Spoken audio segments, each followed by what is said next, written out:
Pierre-André Babin, 37 ans. Cédric Sabatini, 31 ans.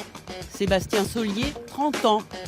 Ces trois jeunes pères de famille ont un point commun. Ils ont testé la vie sans voiture pendant 2 mois. Au quotidien, Pierre-André a décidé de se déplacer à vélo. C'était vraiment de se prouver qu'on pouvait bien sûr se passer de voiture et d'utiliser un mode de déplacement plus rapide et plus propre. Masseur kinésithérapeute, il fait tous les trajets de son domicile à son cabinet à vélo et même toutes les visites chez ses patients. Professeur de mathématiques, Cédric enseigne en lycée et à l'université. Pour remplacer sa voiture, lui aussi a choisi le vélo naturellement. J'ai l'habitude de faire quand même beaucoup de vélo, donc c'est vraiment la première solution qui m'est venue à l'esprit. Après, c'est vrai qu'on a aussi l'habitude de prendre avec mon épouse le tram et de temps en temps le bus, mais je dois reconnaître que principalement j'ai utilisé le vélo pour effectuer mes trajets habituels. Sébastien, lui, travaille à l'école des greffes. Il a opté pour les transports en commun, lassé de la voiture. Les temps de trajet, les embouteillages, et puis l'envie de redécouvrir un petit peu la marche à pied surtout. Tram, bus, vélo, autopartage, covoiturage.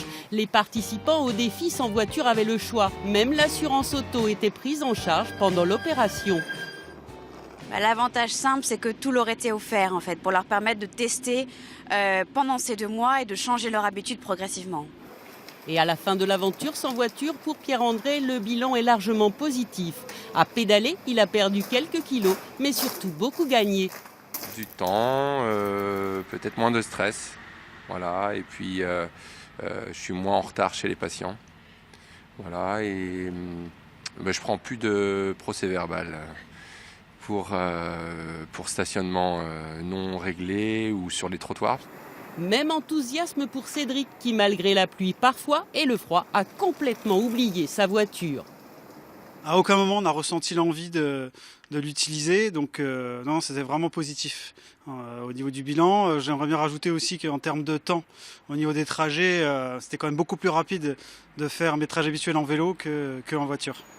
Et Sébastien, qui met pourtant 4 fois plus de temps pour se rendre au travail, qui ne rentre plus à la maison pour déjeuner, en arrive à la même conclusion. 2 voitures pour un couple, c'est une de trop. Je vais tout mettre en place pour la revendre, tout simplement.